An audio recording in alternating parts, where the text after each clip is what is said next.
Hi everyone. I want to share today about an offering that Brett and I put together.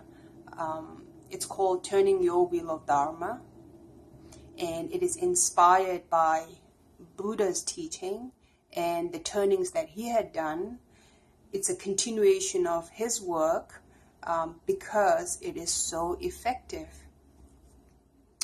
So why are we turning your wheel of Dharma? This is our first module, which is turning the individual wheel of Dharma. And we're turning it in an era of capitalism, self-centeredness, apathy, loneliness, addictions, material addictions, despair, and deep separations. In Buddha's fundamental teaching, the foundational teaching will resolve a lot of the gross suffering that we go through in the modern world as well. And there's so much interest these days in spiritual awakening. There's a lot of people, doing yoga, meditation, other esoteric practices, inquiry practices, and your own whatever tradition that you're from. That there is a deeper interest in tapping into that wisdom, because what capitalism and the material science offers is not enough. It is the promise of happiness through material consumption happens to be not true.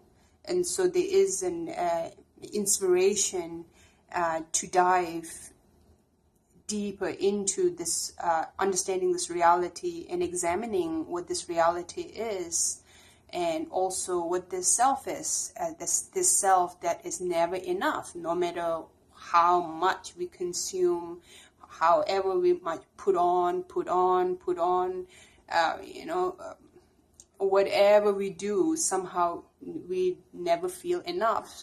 And so maybe the question to start with, or an examination to start with, whatever, instead of wasting material on trying to fill it up, maybe just pause and examine what the self is made out of, so that we don't end up wasting so much material to feed this self, and while so many people in the rest of the world are suffering from not having enough just to survive and nourish their own body, because those who have,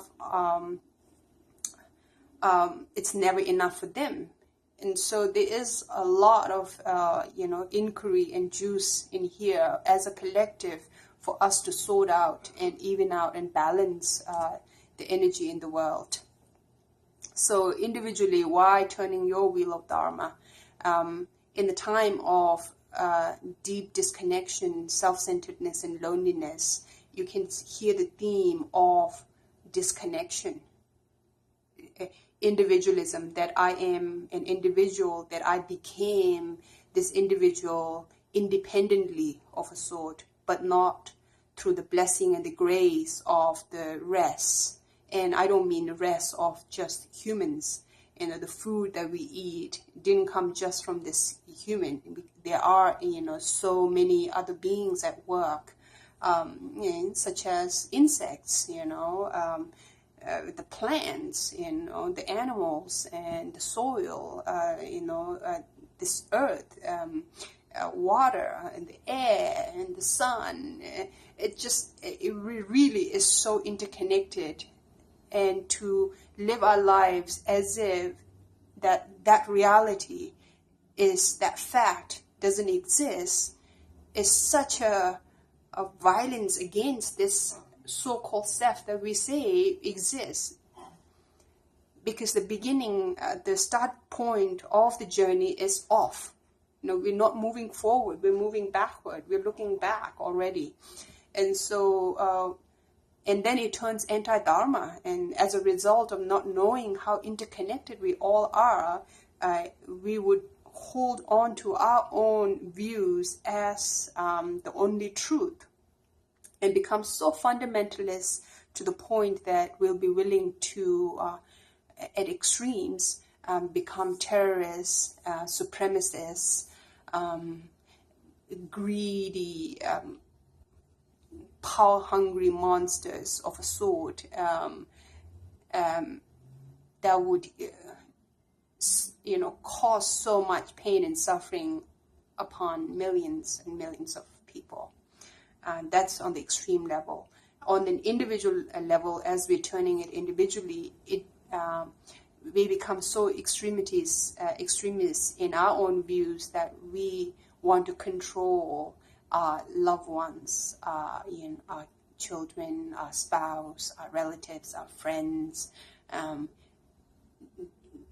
There is a right to speak our own opinions and our truth, but there is no right to enforce our views upon others. It's up to the others to, through their own analysis, to decide whether this truth that we're sharing is worth digesting or not. And we have no right to enforce that. And when we enforce it, that's our step towards violence right there. The himsa part of the yogas, yamas.